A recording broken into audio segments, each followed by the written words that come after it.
Welcome to Truth Behind History. Today we are diving into the history of Israel and how it grew in influence, power, and wealth. Here is what you will get in this episode. You will see how a small highland people forged a durable identity out of text, ritual, and law. You will learn how covenant and community created a system of accountability that could outlast kings and conquerors. And you will discover how memory and institutions can become a kind of portable homeland, carrying culture through centuries of disruption. Ready to rethink what really makes a people powerful? Let's set our stage. When we say ancient Israel, we are talking about the highlands of the southern Levant, a rugged zone between the coastal plain and the Jordan Valley. Think of it as a narrow bridge between empires.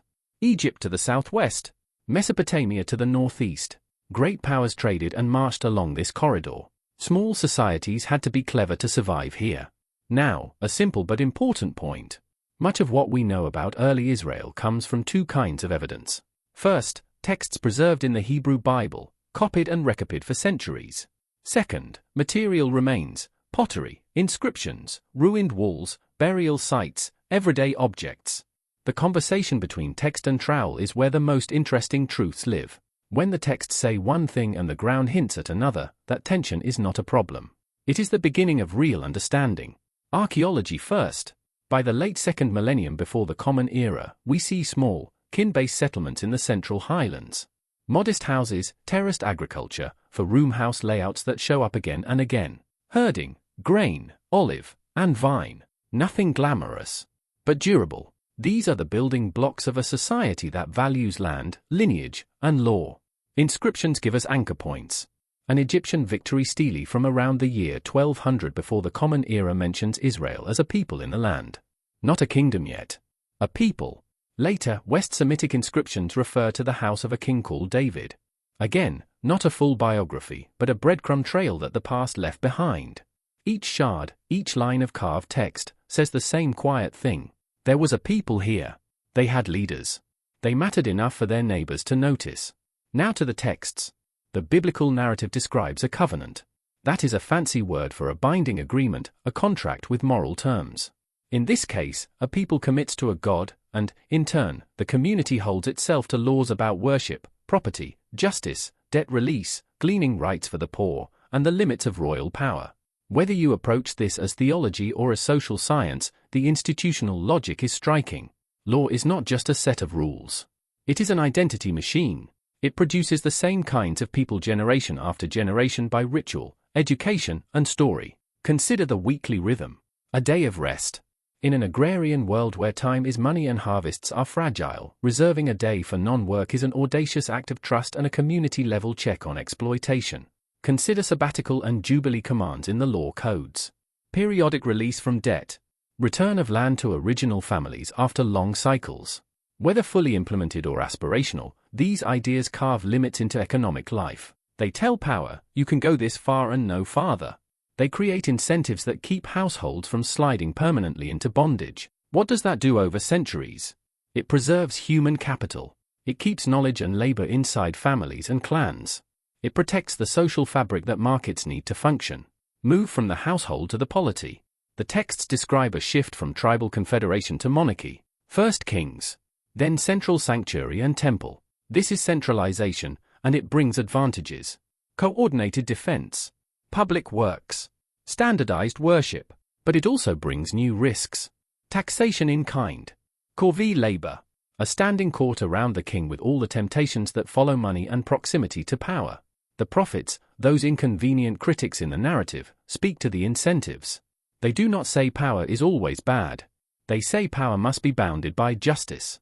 Protect the widow, the orphan, the foreigner. Do not debase the scales. Do not sell the poor for a pair of sandals. These are not abstract moral lines. They are economic guardrails written in poetry. Notice how memory stitches all of this together. Festivals are not just holidays.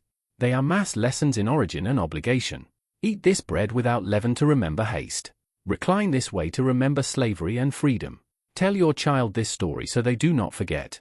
A society that encodes its identity in annual rituals does not rely on a palace or a single city to survive. It can travel.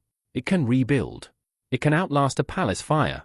We should also talk about geography again, because it shapes both politics and economics. The land supports terrace farming and transhuman herding. That means seasonal movement with flocks, careful water management, and constant negotiation over access. In this environment, decentralized enforcement through clan elders and local courts makes sense. It is cheaper than a sprawling bureaucracy and more resilient if a central node fails. Imagine a network of small nodes connected by shared law and shared story. Cut one line, the others reroute. That resilience is not accidental. It is engineered by custom. Now, a quick word on evidence and humility. Archaeologists debate the scale and timing of these developments. Some argue for a late, rapid emergence of Israelite identity. Others for a slower evolution out of Canaanite populations. The truth may include both. New pottery styles, settlement patterns, and dietary taboos can signal identity shifts without a single dramatic conquest. That is not a downgrade to the story. It is a reminder that peoples are often formed by 1,000 small choices more than by one spectacular moment. What about wealth? In this early period, wealth is not stock portfolios. It is land, herds, storehouses, and the capacity to mobilize labor at planting and harvest. It is also reputation for honesty and fair dealing, because credit in a village economy rides on trust. Law that disciplines weights and measures is not just moralizing. It lowers transaction costs. It makes trade possible between people who are not kin. That is the first quiet form of influence. And power. Power here is measured by the ability to gather fighting men, to defend the borders, to negotiate with neighbors, and to maintain internal order without destroying the economy that feeds the polity. Central institutions attempt to professionalize this. Local institutions prevent the center from consuming the seed corn. When both are in balance, you get stability. When they are not, you get decline. The seeds of both outcomes are already visible in this first chapter. If you are thinking, so which mattered more, temple or text, king or covenant, you are asking the right question. Because the fascinating feature of this culture is that its deepest commitments are not housed only in buildings or offices. They are carried in language, ritual, and law that households teach to children. That design choice will turn out to be one of the most valuable assets any people can own. Pause here and reflect. How do you make a society that can take a punch and keep going? You give it a portable constitution, a calendar of memory, and local courts that can act without waiting for a distant ruler. You build a people that knows who they are when the map changes. Because in this region, the map always changes. That is the ancient root system. A landscape that forces resilience. A law that trains conscience. A memory that binds strangers into kin. Influence begins here, quietly, in the habits of households and the limits placed on power long before any empire writes their name in stone. Let us pick up at a moment of rupture. The year is 70 of the Common Era. The Second Temple falls. The central ritual engine of Jewish life is gone. In most systems, remove the center and the organism collapses. Here, something else happens. The people pivot. The sacrificial economy gives way to a text and law economy.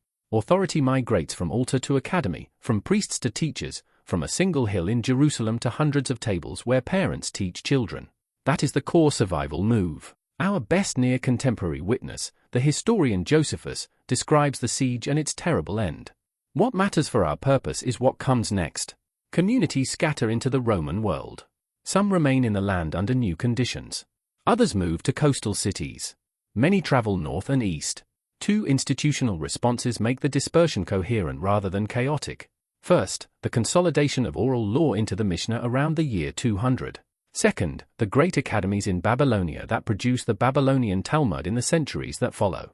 If you want a portable constitution, this is it. Binding norms, debated in detail, transmitted by study, and applicable in 1,000 local contexts. Notice the economic logic of this pivot.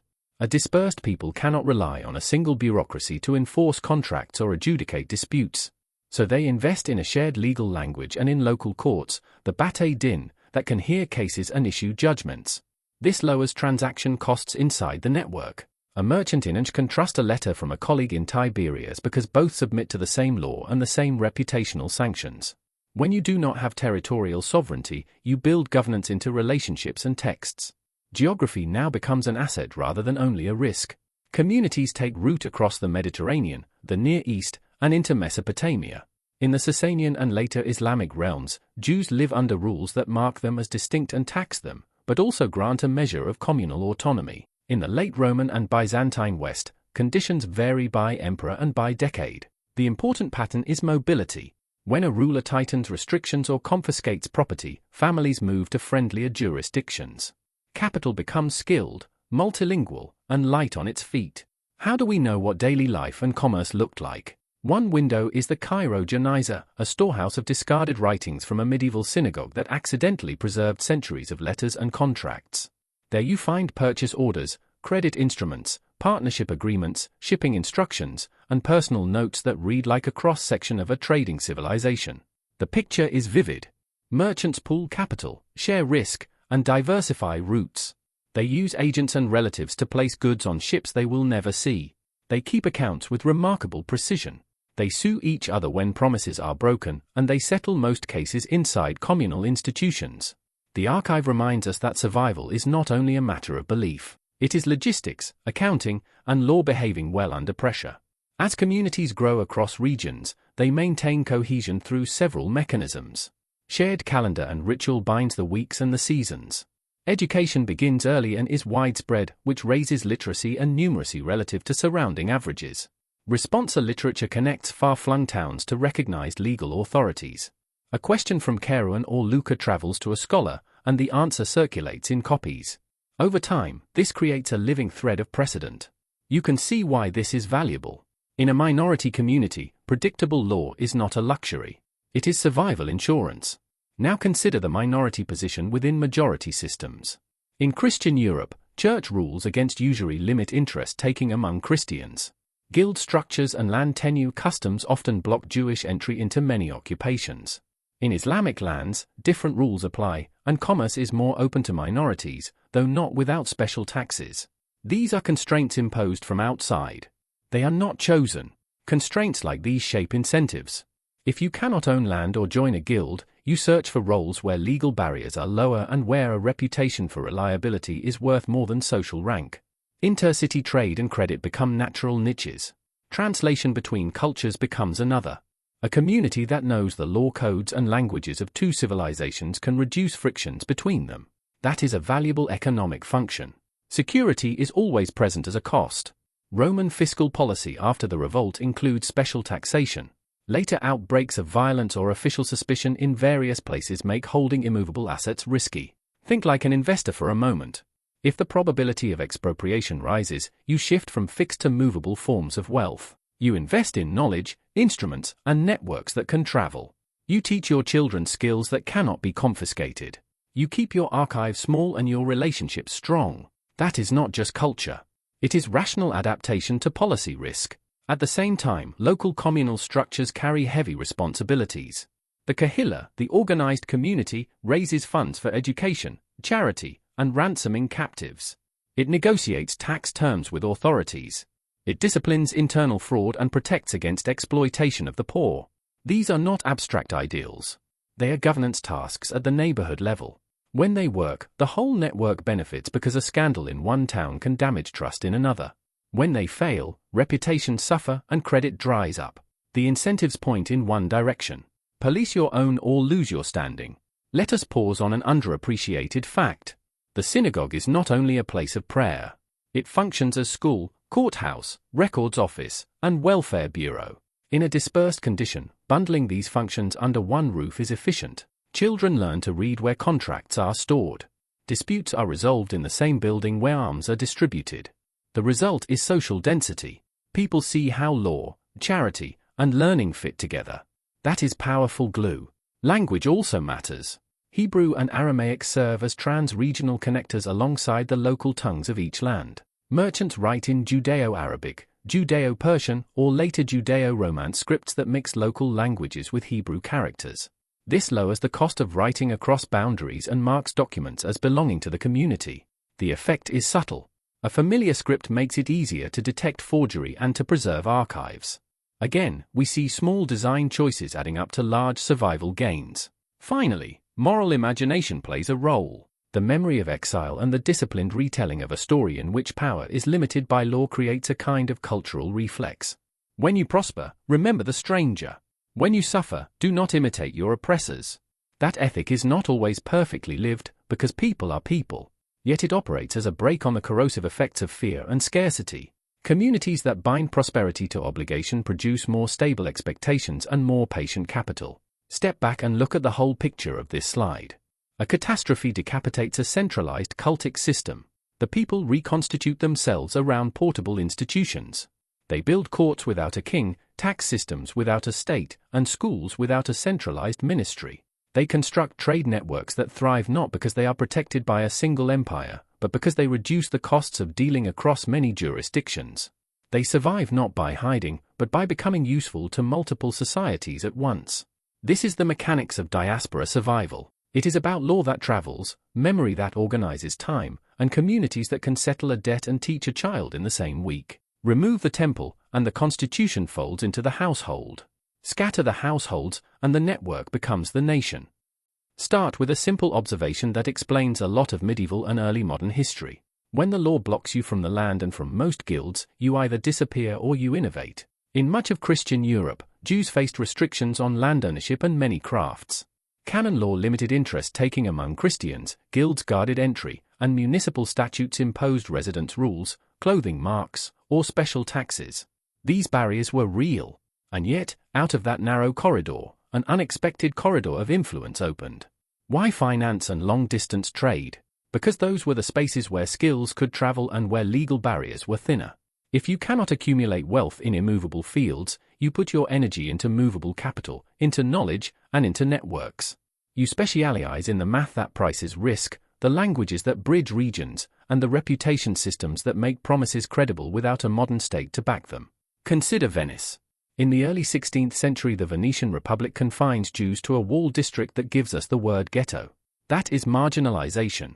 Yet Venice is also a maritime superpower that lives on credit. Inside those walls you find money changers, brokers, and printers. Hebrew presses turn out religious and scientific texts.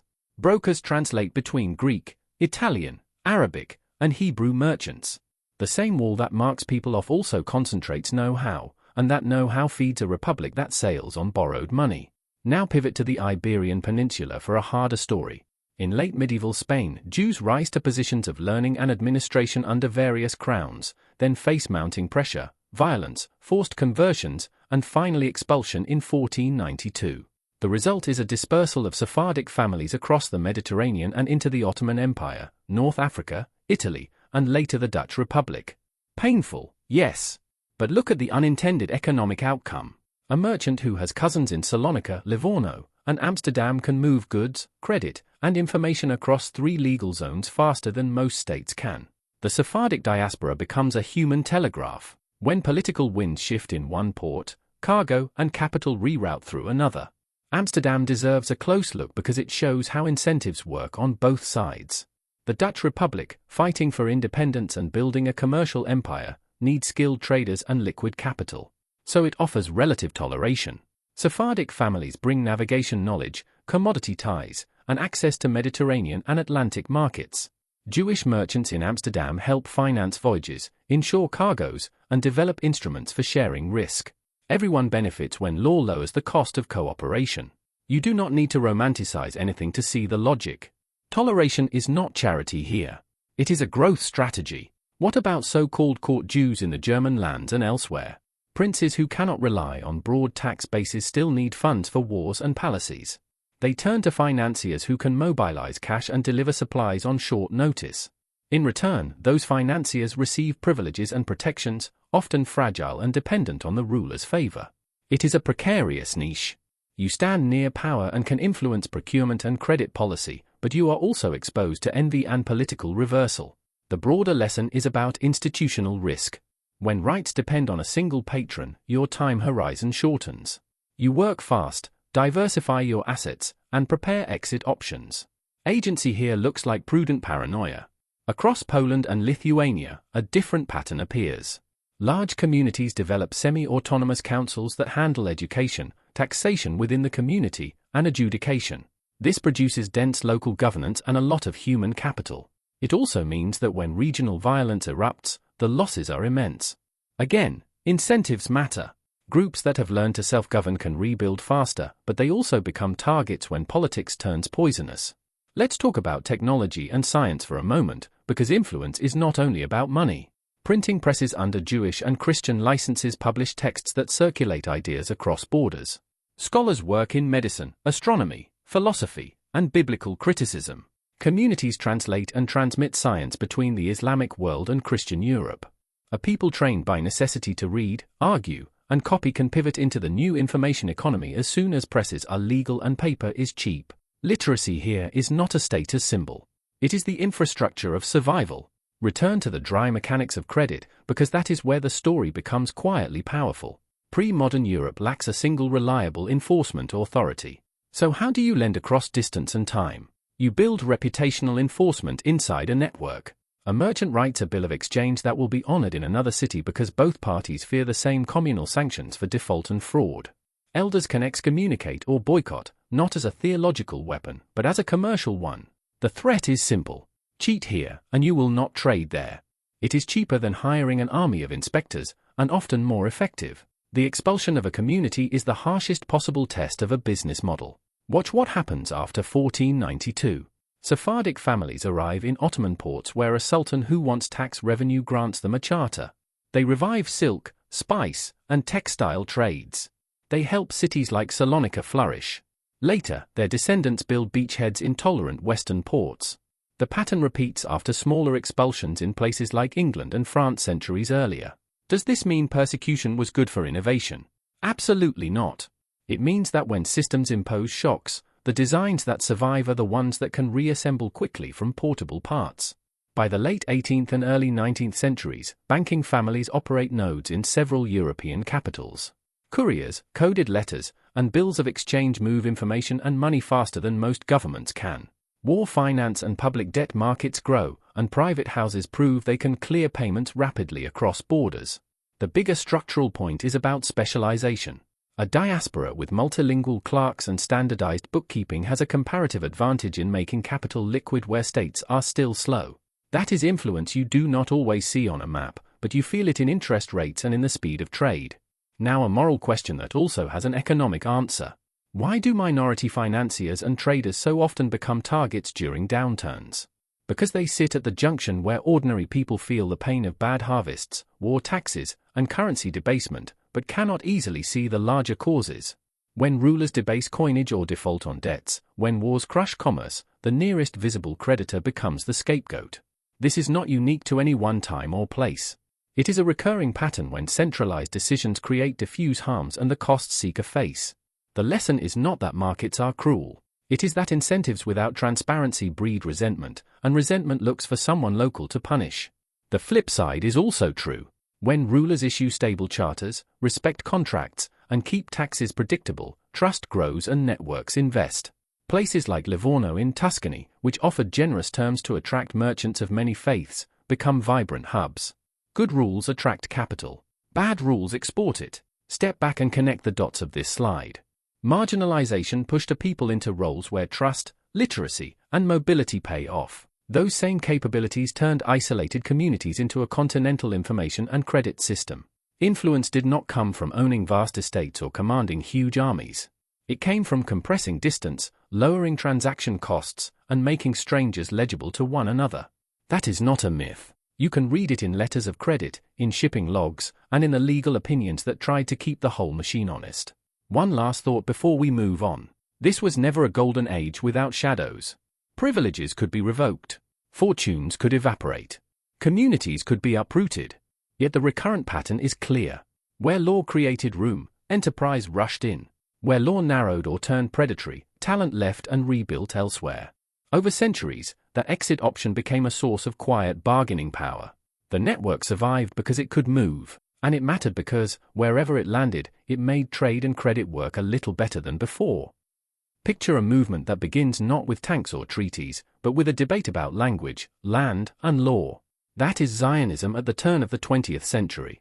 It is a response to repeated insecurity in the diaspora and to the rise of national movements across Europe. If every nation is a people with a language and a homeland, the question becomes painfully practical. Can a scattered people rebuild the institutions that make a society durable? Early leaders framed different paths. Some imagine cultural revival first, a renaissance of Hebrew as a living language to bind communities wherever they are. Others emphasize political action and land purchase, the slow, legal accumulation of parcels to create facts on the ground. A third current focuses on labor and agriculture, arguing that only by working the soil and building towns will institutions take root. You do not need to choose a single theory to see the shared incentive. Reduce dependency on the whims of distant rulers by building local capacity, step by step. Waves of migration follow, usually called aliot. The first major wave in the late 19th century plants small agricultural colonies. Philanthropists channel funds, sometimes with a heavy hand, to keep the lights on. The second wave in the early 20th century brings idealists who organize cooperatives and communal farms. They drain swamps, terrace hills, and experiment with new crops. It is hard, often romanticized later, and frequently dependent on credit and outside donations. But every orchard and well is also a legal claim, a tax receipt, and a small proof that local institutions can deliver necessities without waiting for imperial favor. Under Ottoman rule, law matters as much as plows. Land tenure is shaped by 19th century reforms that require registration of ownership. That creates opportunities and frictions. Some purchases are made from absentee landlords, some tenants stay as wage laborers, others leave under pressure of changing rents and land use. The point here is not to litigate every case, but to note the mechanism. When a legal system turns land into a recordable asset, capital flows to recordable assets. That is how incentives work, and it is why archives from this period matter so much. The British arrive after the First World War with a mandate to administer the territory. Their government issues a short letter in 1917 stating support for a national home for the Jewish people while also promising that existing communities will not have their civil and religious rights diminished. That balancing act becomes the operating puzzle of the mandate. On the ground, it translates into a bureaucracy of immigration certificates, land regulations, and public order rules. Each policy tweak changes relative prices and behavior. Looser immigration standards bring more settlers. Tighter rules push some toward clandestine routes. Caps on land sales redirect capital to urban building and industry. The system acts like a series of valves, and people, being people, root around blockages. Meanwhile, the Yishuv, the pre-state Jewish community, builds parallel institutions. A labor federation coordinates jobs and welfare, a settlement agency channels funds, and a defense organization provides security where police are thin. Cooperative firms handle construction and transport. Urban municipalities grow, including a new all-Hebrew city on the coast that begins as sand dunes and a lot drawing ceremony using seashells. In economic terms, this is state building before the state. Tax-like Jews fund shared services. School networks standardize curricula. Courts and arbitration panels reduce the cost of settling disputes. If you squint, you can already see a miniature polity taking shape inside a larger imperial framework.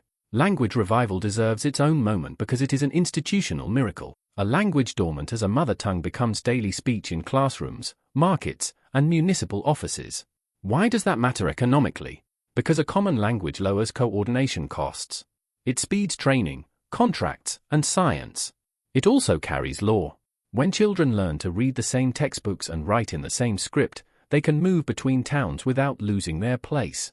That mobility is a quiet source of productivity. None of this happens in a vacuum. Arab communities in the land are changing too.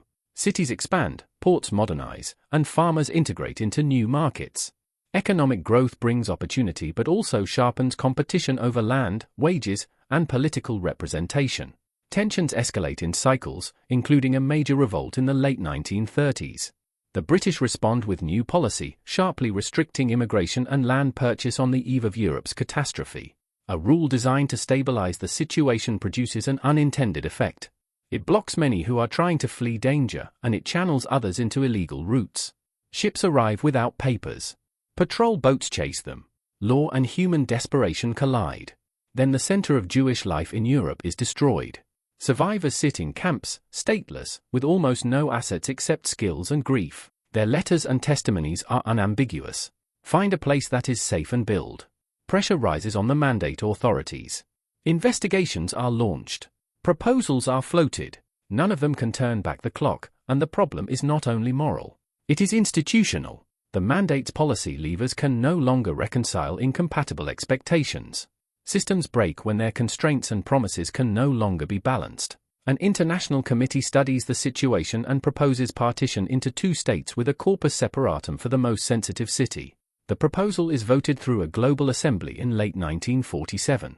One side accepts the plan in principle, calculating that recognized sovereignty, even on unfavorable lines, will create a platform for absorbing people and capital. The other side rejects it, calculating that the division is illegitimate and that a better outcome is reachable by other means. The moment the resolution passes, a legal map exists on paper, but enforcement is everywhere local. That means roads, neighborhoods, and supply lines. In practice, it means escalating violence within the territory as the imperial administrator announces its exit. Pause on the institutional logic of the declaration that follows. When a leadership group proclaims independence in May 1948 as the mandate ends, they are not conjuring a state out of thin air. They are formalizing a system they have already been rehearsing. Schools, hospitals, unions, courts, and defense groups are already functioning. A provisional council names ministries that largely sit atop existing agencies. A basic law promises equality and the protection of rights. International recognition arrives from some quarters quickly, from others slowly, and from still others not at all. But the administrative skeleton is ready to receive sovereignty. Notice the financial side without getting ahead of ourselves. Pre-state institutions have long relied on diaspora philanthropy, local taxation through membership dues, and earnings from cooperative enterprises. They also cultivate relationships with foreign backers and investors. All of that creates channels for post-declaration capital to enter quickly, which matters because new states face immediate cash problems. Salaries, fuel, medical supplies, and infrastructure do not wait for perfect budgets. The ability to collect and deploy funds fast is often the difference between a plan on paper and a government that works on Monday morning. There is also a moral imagination embedded in the public rhetoric of this moment. Declarations reference both ancient connection and modern legal processes. They speak the language of national self-determination that was in the air after the World Wars. They promise equal civic status to all inhabitants. One can read these lines as aspiration and as signal. Aspiration to bind diverse communities into a workable polity. Signal to external powers that this new entity intends to play by recognizable rules. In international politics, signals are currencies. Step back from the narrative and look at the system design choices that brought the story to this point. Invest early in education and a common language. Build parallel institutions that can deliver public goods before formal sovereignty. Use law to convert philanthropy into infrastructure. Accept incremental gains when maximal goals are impossible. And use the same networks that sustained a diaspora to funnel people and skills into a compact territory. Whether one approves or disapproves of the political outcome, the mechanics are instructive. State capacity was not invented overnight. It was rehearsed for decades under constraints. One last question to hold as we transition. What happens when a community that has learned to govern itself in parallel suddenly holds the levers of a recognized state? Do those older habits restrain power or do they harden into monopolies? Do cooperative firms remain cooperative when they sit near ministries? Does a language revival that lowered costs for citizens also become a barrier for newcomers? These are not accusations. They are the predictable questions that arise whenever institution builders inherit a capital city. The answers will begin to reveal themselves in the period that follows. Begin with the blunt reality of small states in hard neighborhoods. Survival comes first. In the first quarter century, 3 wars reset the map and the mindset. The War of 48 to 49 decides whether the new state lives at all. The War of 67 redraws borders in 6 astonishing days. The War of 73 begins with surprise and shock and ends with a painful audit of assumptions. Each conflict leaves more than lines on a map. Each one writes new rules into institutions, budgets, and daily life. Start with 48. Independence is declared. Neighboring armies enter. The pre-state militias fuse into a national army under one chain of command. That is not just a military step. It is a state-building leap. Uniforms require factories. Payroll requires a treasury. Training requires a doctrine and schools. In parallel, mass immigration brings in people with dozens of languages and wildly different skills. The government rations food and fuel in those early austerity years to keep the whole system afloat. It is not glamorous, but it is governance under scarcity. The lesson is straightforward. War accelerates centralization. It also forces choices about what gets built first. Jump to 67. A short war produces a long shadow. Strategic depth increases, but the administrative footprint suddenly expands. Managing crossings, policing roads, and coordinating civil and military authority now absorb attention and money. Intelligence organizations grow in size and influence. The procurement pipeline changes, with greater dependence on advanced aircraft, armor, and electronics. Deterrence theory moves from seminar rooms into the cabinet. The unintended consequence is visible in the budget. Defense takes a very large share, crowding other priorities. The intended consequence is also visible. Adversaries adjust their calculus because the costs of direct attack have risen. Then 73 arrives like a cold wind. A holiday morning becomes a battlefield. Early failures of warning and readiness reveal a problem older than any one country. When yesterday's success hardens into dogma, it blinds you to new risk. After the ceasefire, the institutions conduct a self-examination. How did the intelligence picture miss key signals? Why were reserves mobilized too slowly in some sectors and heroically fast in others? Commissions ask hard questions. The military revises doctrine. Civil defense and logistics are reworked so mobilization can move at speed without paralyzing the civilian economy. This is pain turning into policy. From these wars, a distinctive manpower system takes shape. Most Jewish citizens and Druze men perform compulsory service, with many continuing in the reserves well into adulthood. Many women also serve, though in different roles and durations. Some minorities are exempt by law or tradition, with voluntary service pathways that evolve over time. What does this do to a society? First, it creates a shared civic experience that cuts across class and region. People who might never meet otherwise end up in the same platoon or base. Second, it builds a ready reserve that can expand the army in days. Third, it pulls large cohorts of young talent into military units where they learn logistics, engineering, signals, and management under pressure. That training is not a side effect. It becomes a national skill factory. There are trade-offs. Extended reserve duty takes parents away from jobs and families. Businesses plan around periodic call-ups. University timelines flex to accommodate service. The budget absorbs salaries and pensions for a very large defense establishment. Centralized procurement decisions, made for real security reasons, also shape the industrial landscape. A company that can win a contract grows. A good idea that does not fit the current doctrine may languish. The pattern is not unique to this country.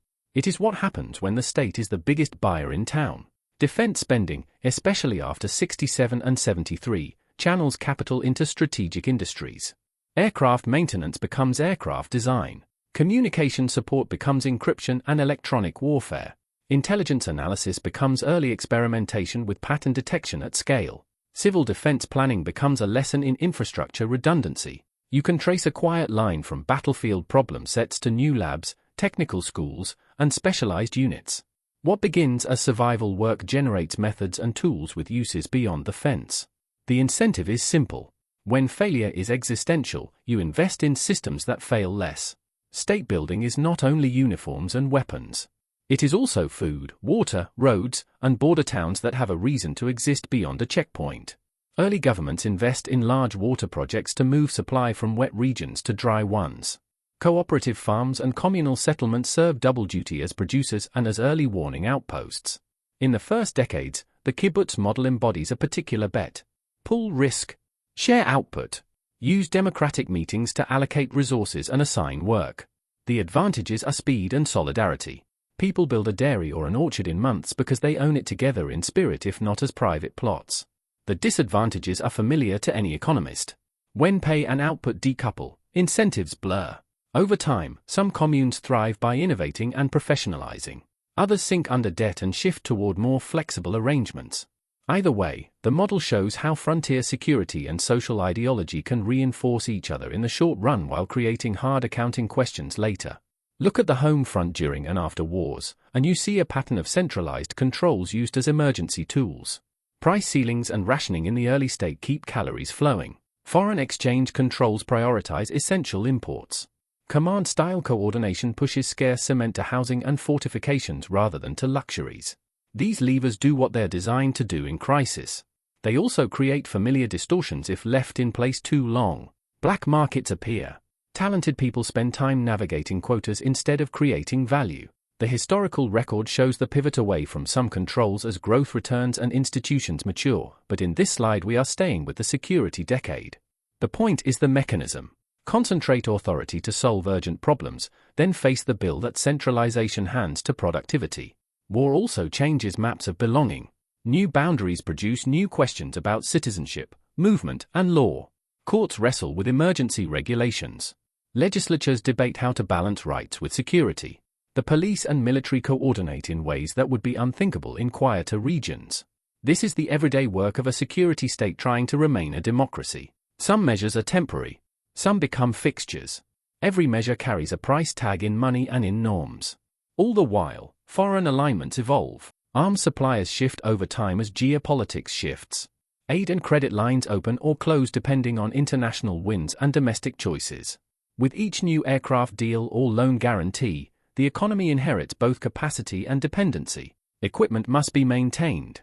Supply chains must be fed. Diplomacy becomes partly an engineering problem. Keep spare parts moving, keep training pipelines open, keep insurance and shipping available under volatile conditions. The public sees the headlines. The budget office sees the invoices. Step back from the details and gather the through line. Repeated wars create a culture of mobilization and a habit of building systems that work under pressure. Compulsory service makes security a shared project and a national school for logistics and technology. Heavy defense spending buys deterrence and also shapes the industrial structure, for good and for ill. Communal settlements demonstrate how ideology and strategy can build fast and how later accounting must catch up. Central controls stabilize emergencies, then leave behind the familiar imprints of queues and side deals if not carefully unwound. None of this is unique to one place. But here, the stakes have been unusually high, so the lessons are unusually clear. If you are asking yourself a simple question right now, you are doing this right. How do you keep the edge that wartime urgency produces without letting it harden into permanent rigidity? That question, born of the wars and the security system they produced, will quietly shape many choices in the years ahead. Let's walk from command-style habits to the open market engine, and watch how incentives flip. In the early decades, a large slice of the economy sits inside public or quasi-public hands. Unions that also own firms. Ministries that set prices. Import licenses and foreign exchange controls that decide who can buy what and when. In a world of rationing and security shocks, those levers feel necessary. But there is a cost you can measure without ideology. When officials set prices and quantities, signals blur. Entrepreneurs guess. Queues lengthen. The best minds spend time navigating permits instead of building products. Now add the macro shocks. After the war of the early 70s and the global oil crisis, deficits swell and inflation begins to gallop. By the mid-80s, you get the classic symptoms of a system running too hot for too long. Wages chase prices. Contracts index to yesterday's losses. The currency slides. People who can move their savings, move them. People who cannot, watch their paychecks shrink between payday and rent day. This is not a morality tale. It is arithmetic. If money grows faster than goods, the unit you count with stops telling the truth. Then comes a hard pivot. A stabilization plan. Emergency spending cuts. A currency reset and a tighter anchor.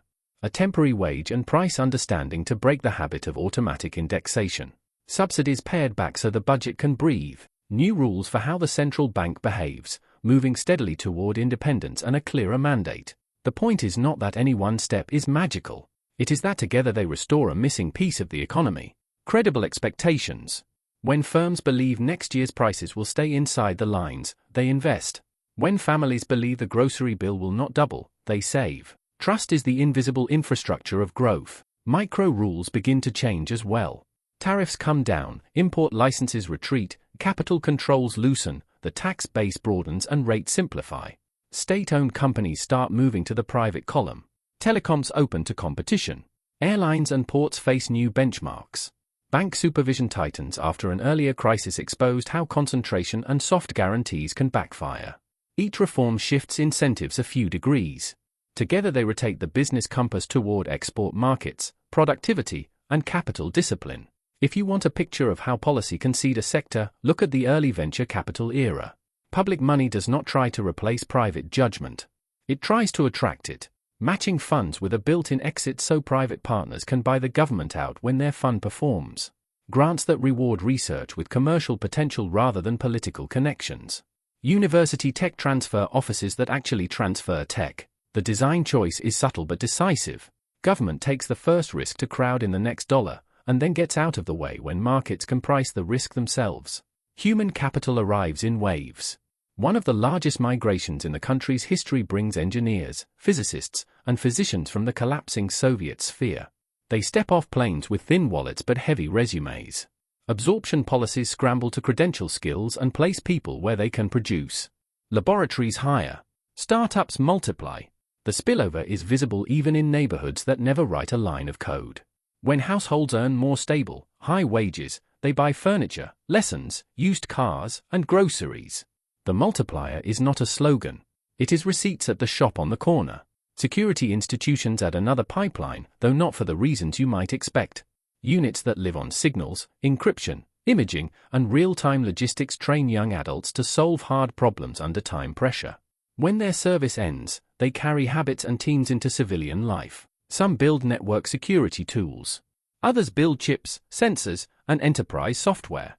The bridge from defense to commercial work is not automatic and not always tidy, but the method transfers. Break big problems into modular pieces. Test, measure, iterate. Hire for competence, not decorum. That culture is gasoline for startups.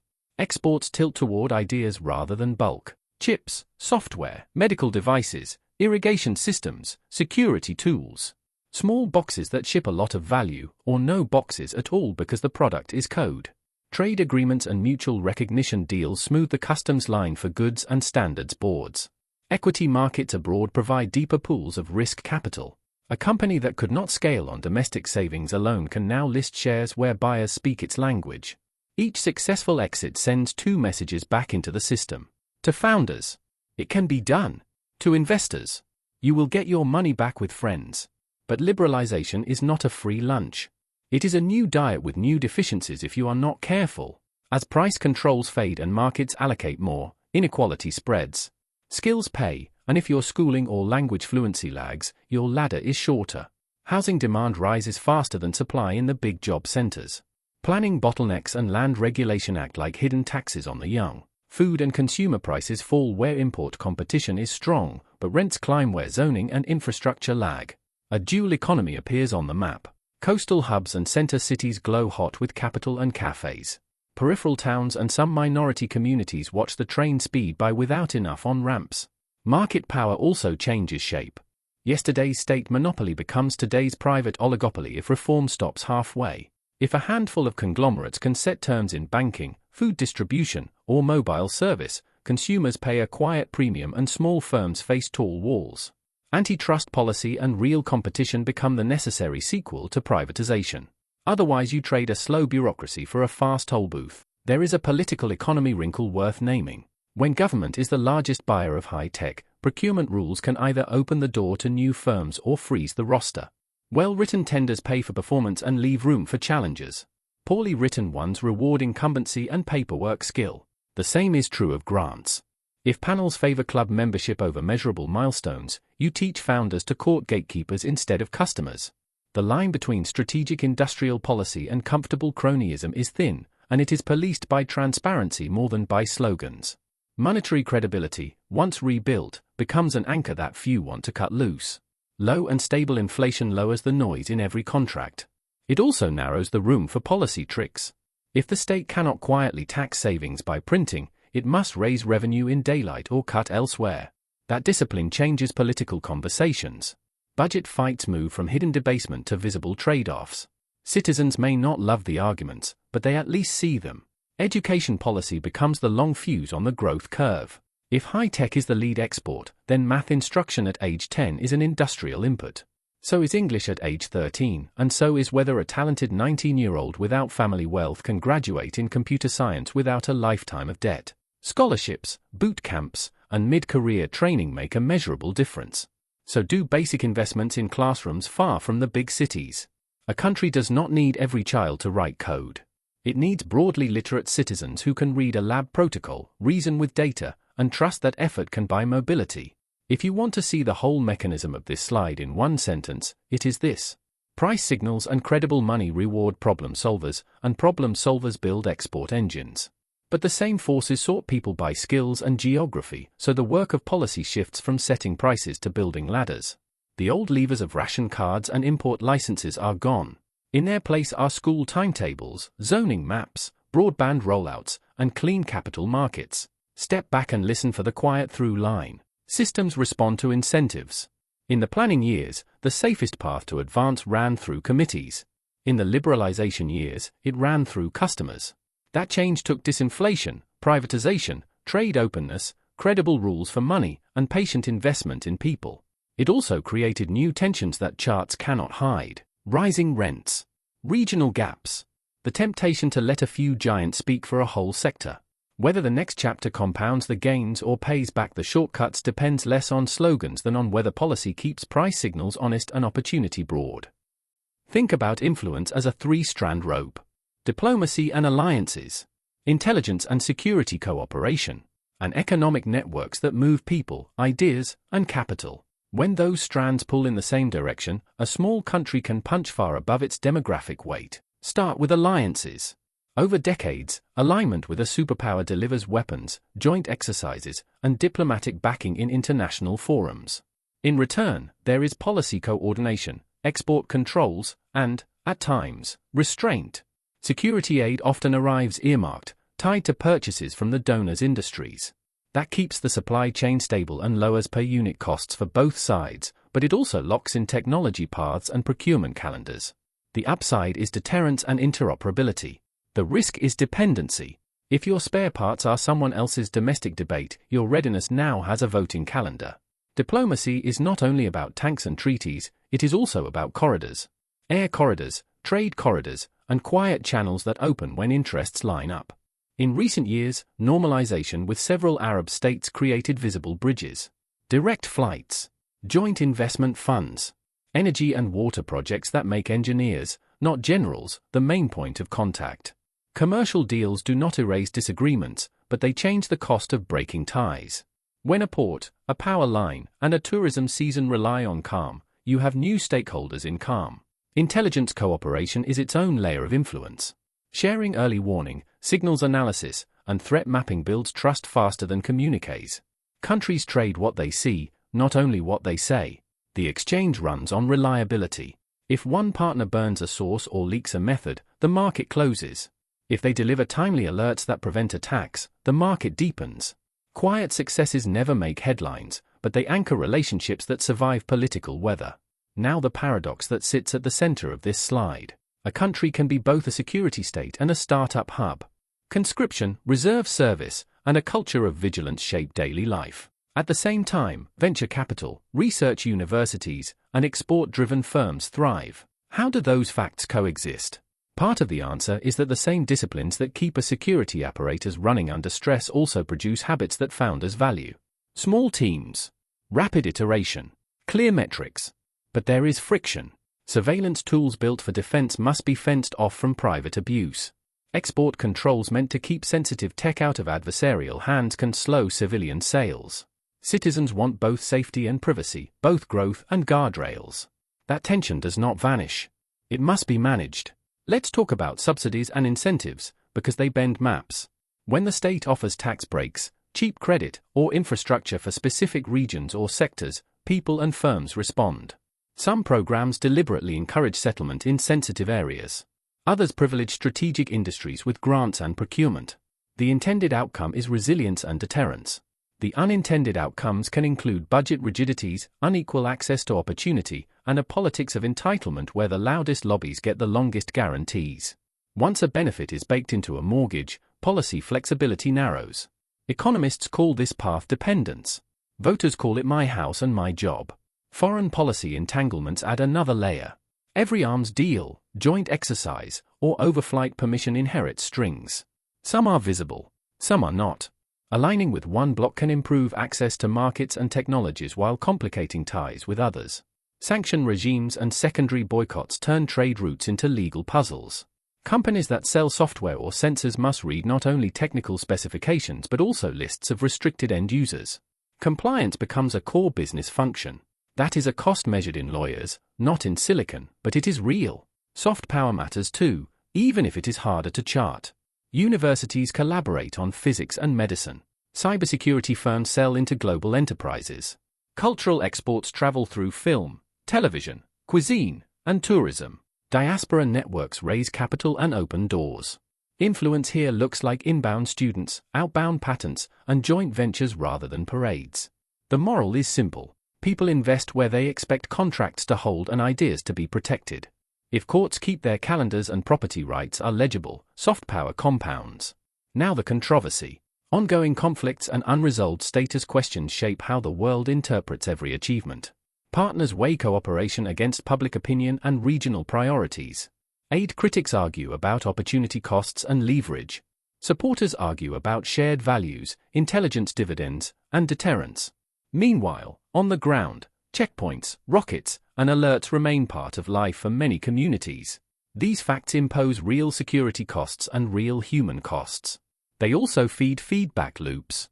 Security threats justify measures that, in turn, invite scrutiny and diplomatic friction.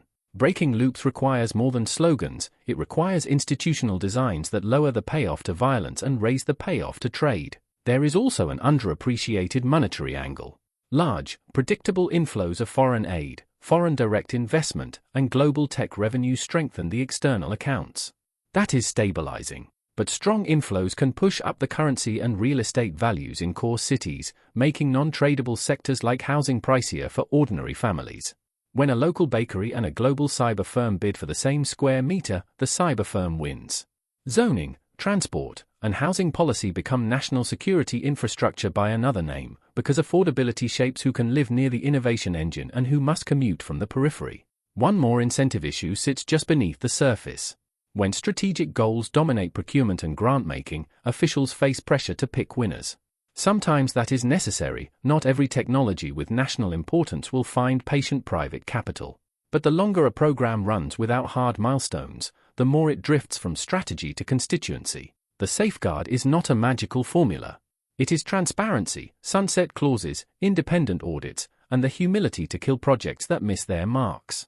Influence that rests on genuine capability outlasts influence that rests on favored budgets. Step back and listen for the through line of this slide. Influence grows when security cooperation is credible, when diplomacy opens real commercial doors, and when courts and contracts are boring in the best possible way. Power brings choices, and choices create incentives that echo for years. Subsidies, settlements, and special regimes can produce short-term gains and long-term rigidity. Foreign alignments can extend reach and narrow options at the same time. The task for any policymaker is to keep the benefits of alignment and openness while trimming the distortions that creep in at the edges. If you are asking, what keeps this balance from tipping, that is exactly the right question. The answer is rarely a single doctrine. It is a bundle of habits. Put numbers before narratives. Watch how people actually respond to rules, not how you wish they would. And build systems that can change without breaking when politics, prices, or partners shift. What endures when borders, budgets, and rulers change? Systems, incentives, and the habits they teach. That is the thread tying this story together. A people began with portable institutions that fit inside a household and a calendar. They absorbed the shock of exile by moving authority from altar to academy. They turned constraints into skills by specializing where trust and literacy pay. They rehearsed state capacity under a mandate so that, when sovereignty came, Monday morning already had a schedule. They survived wars by building mobilization into daily life, and they escaped inflation and stagnation by letting clearer price signals do work that committees could not. When you look at the long arc, the lesson is not mystical. It is practical. Design choices compound. So what are the design choices that keep showing up? First, law that travels. Contracts you can enforce in a village, in a port, or in a foreign court keep human capital productive even when maps change. Second, credible money and predictable rules. When prices tell the truth, people can plan, save, and invest. Third, distributed competence. Schools, local courts, unions, cooperatives, and city halls that work do not wait for a capital to move. Fourth, exit options. If a policy makes enterprise impossible in one place, the network must be able to route around the blockage. Exit is not disloyalty. It is a safety valve that disciplines bad rules. You might ask, where does centralization help and where does it harm? The record gives a sober answer. In emergencies, war, famine, mass migration, central levers can coordinate fast, ration scarce inputs, and build the basics. But those same levers, if left in place after the siren stop, blur signals, invite favors, and trap talent in lines and forms. Likewise, strategic subsidies can seed industries or stabilize border towns. Over time, they can harden into obligations that crowd out better uses of capital and make reform feel like betrayal. The pattern is not a slogan. It is a curve. Centralize for shock absorption, decentralize for discovery. Another recurring lesson is the quiet power of memory disciplined by education. Annual rituals teach economic ethics, release the debt, honor the scale, protect the stranger, long before a policy paper exists. Literacy creates more than scholars. It creates clerks who can audit a ledger, merchants who can price risk, firefighters who can read a map at night. When immigration waves arrive with engineers, doctors, and teachers, a society that knows how to credential and integrate them grows its wealth by adding capabilities rather than just counting heads. We also saw how influence is not only a function of armies. It is corridors and contracts. Normalization opens air routes, investment funds, and shared infrastructure projects. Intelligence cooperation prevents tragedies that never make a headline. Courts that keep calendars attract capital without speeches. If you want soft power, be reliable and a little boring where it counts: property rights, contract enforcement, and standards. Drama belongs in films, not in the registry office. Now the moral questions, because history without ethics is just a map changing color. How do you keep a security state from becoming a habit rather than a response? How do you defend against real threats without letting fear write permanent exceptions into law? How do you honor the gains of liberalization while refusing a society that sorts winners and losers by zip code and ancestry? The answers are not single acts. They are maintenance, transparency in procurement, sunset clauses on emergency powers, antitrust with teeth, housing supply that keeps cities open to the young, and schools that turn a bright 12-year-old from a small town into a lab manager or a foreman without asking for family wealth. There is one more lesson hiding in plain sight. Agency matters. Not only the agency of ministers and generals, but of parents, translators, quartermasters, and teachers. The institutions that lasted were the ones ordinary people could operate daily without permission from a distant desk. When you build from that level, when law is teachable at the dinner table and entrepreneurship is possible with modest savings, you get resilience that no single decree can manufacture. So what do we take with us? Systems reveal their character under stress. Good ones fail safely and learn quickly. Bad ones hide their costs until a crisis sends the bill. Watch the incentives. Follow the exit options. Protect the neutral things, weights, measures, money, courts, that keep strangers cooperating. And keep enough humility to course correct when yesterday's solution becomes today's bottleneck. If this episode gave you something to think about, I would love to hear your take. Do you think centralized fixes help more than they hurt in the long run, or do the unintended outcomes usually win? Drop your thoughts in the comments and tell me where you see these patterns in the modern world. Call to action. If you enjoyed this deep dive, please like the video, subscribe to the channel, and share it with someone who loves history that asks hard questions. For more, check out my book History They Tried to Erase in the description, and explore the other episodes if you want thoughtful, entertaining history that respects your intelligence. Thanks for watching, and I will see you in the next one.